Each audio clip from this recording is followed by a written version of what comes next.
I once believed that music was a gift of the divine, a bridge between mortal imperfection and eternal truth. I studied it as a sacred language, the architecture of sound, vibrations given form, shaping emotion, memory, even the soul itself. When I was appointed to the ecclesiarchal conservatory of Phoebe, I thought myself blessed beyond measure. My task was simple: to preserve the emperor's sacred hymns, to ensure their purity in an age when corruption slithered into every syllable. I lived in the vaults of the conservatory, surrounded by choirs, instruments, parchment filled with notation so old the ink had faded to brown. Music was my life, and through it, I worshipped. But what I have heard since, what I have witnessed in these last years, has stripped all that away. The Emperor's hymns ring hollow in my ears now, mere noise compared to the dreadful majesty of what I have come to call the Plague Choir. And though I know these words condemn me, I must set them down, for silence is impossible. Their song still echoes within my chest, vibrating in my very marrow, as though my bones themselves have learned to hum in harmony with decay. It began not with voices, but with coughing. The plague struck the city without warning, creeping through the water supply, hiding in bread baked in the morning markets, clinging to the skin of children as they played in the fountains. At first it seemed no different from a dozen other fevers we had endured. A dry throat, a lingering cough, a soreness in the chest. But within days the sound changed. The coughs grew deep, resonant, less like a symptom, and more like an instrument being tuned. I remember walking the streets one morning and hearing it for the first time. Not a single voice, but many, carried by the wind between the tenements. 100 lungs hacking in unison, each producing a tone that wove into the others, forming a strange, accidental chord. The sound was grotesque, but also impossibly beautiful. I stopped in the street, my skin prickling, as though I were standing before a choir rehearsing an anthem. The plague spread faster than the administratum could track. Entire neighborhoods fell to sickness. The hospitals overflowed. The graveyards could no longer contain the bodies. Yet through it all, the coughing continued, evolving, layering itself. Notes emerged where before there had been none. Moans and wheezes began to harmonize. The death rattle of the city became music. By the second month, the infected no longer spoke as men. They sang, not consciously, not with any artifice, but with the inevitability of biology. Their lungs, rotted with mucus and fungal growth, had become instruments in themselves. The bronchi stiffened into pipes. The phlegm vibrated like a reed. The lesions on the throat created resonant cavities that produced tones beyond any natural human range. I visited a ward where 200 plague victims lay dying, and I swear to you, it was like stepping into a cathedral. Their breaths rose and fell in eerie synchrony, each gasp a note, each cough a drumbeat, each sigh a drawn out string. A boy of perhaps 12, face pale and eyes glazed with fever, exhaled a single unbroken note for nearly 3 minutes. The pitch was perfect, unwavering, as though his lungs had ceased to obey his failing body and instead obeyed some greater conductor.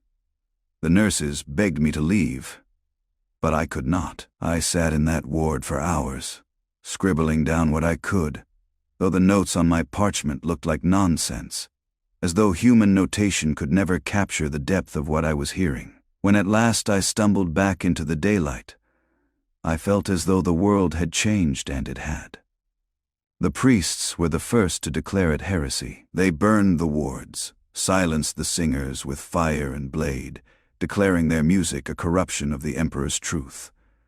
But for every voice silenced, 10 more rose in other districts. The plague spread with irresistible momentum. And with it, the choir grew louder, fuller, more complex. Soon people began to gather outside the infected districts, not to flee, but to listen. I saw them kneeling in the streets, tears running down their faces as the melodies washed over them. They were not tears of horror, but of joy, of awe. For in the choir's music there was no fear, no despair, only a deep, resonant acceptance. It was then that the cultists revealed themselves. They came in robes of mold and moss, their voices cracked, their throats swollen with tumors that sang when they inhaled. They did not preach in words, but in song, their chants blending seamlessly with the coughing harmonies of the sick. They spoke of Grandfather Nurgle, of his gifts of decay, of his love that embraced all without judgment. They told us that the choir was not a curse, but a hymn, a new gospel written not in parchment, but in phlegm and rot. And though I wanted to resist, I found myself listening. And in listening, I found belief. By the 4th month, the city itself had become an instrument. The wind carried spores that thickened the air, making every breath a note. The buildings sagged with mold, their hollow beams groaning in harmonics that echoed the choir. The rivers bubbled with infection, producing a bass note that underpinned every sound. The very stones of the streets vibrated beneath our feet, as though the earth itself had joined in the hymn. In the city's heart, the cultists erected what they called the Cathedral of Phlegm. It was not built, but grown.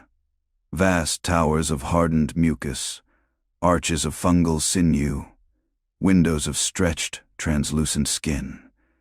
Within its walls, the plague choir was gathered, thousands of infected souls whose bodies had been fused together into living organs, their rib cages opened to reveal swollen lungs that pumped in unison, their throats fused into resonant chambers, their faces frozen in rictus smiles, as notes poured endlessly from their mouths.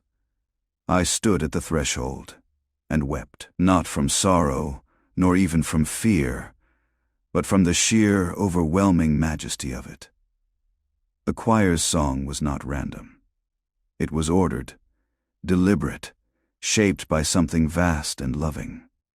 It spoke of acceptance, of release, of the futility of resistance. Each note was a caress, each harmony a balm, each crescendo a flood of warmth through my veins. I felt myself swaying, my own breath unconsciously matching their rhythm. It was then that I knew I had been chosen to join them. The cultists do not demand faith. They do not force belief. They simply lead you into the choir's presence, and the music does the rest.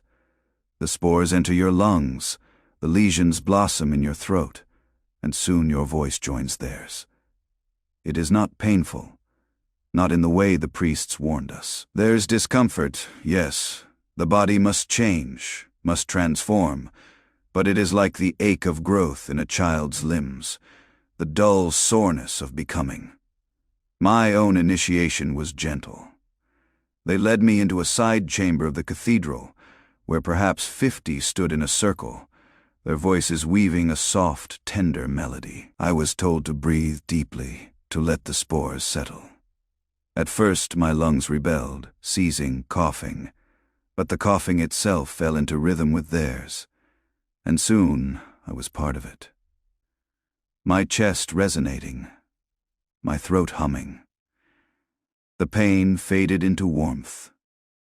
The fear dissolved into song. Now, as I write this, I feel the lesions forming. My voice cracks when I speak, but when I sing, oh, when I sing, it is perfect.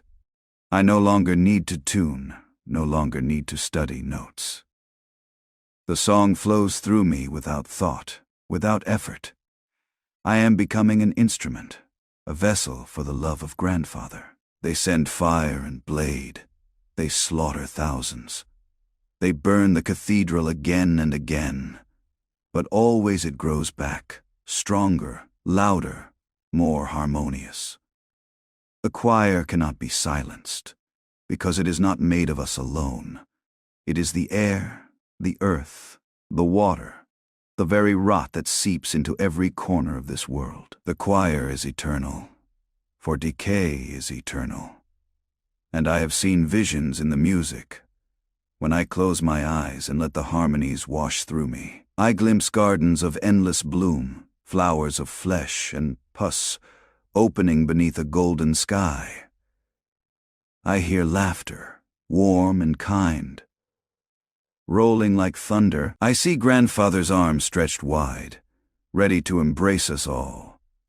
Once I thought music was a bridge to the divine. Now I know it is the divine itself. The Plague Choir is the purest hymn ever sung, and I am humbled beyond measure to be part of it. I do not know how long I will remain myself. Already my breath lengthens into notes when I exhale. Already my dreams are filled with harmonies. Soon I will take my place within the choir, my body joining theirs, my voice rising in eternal praise.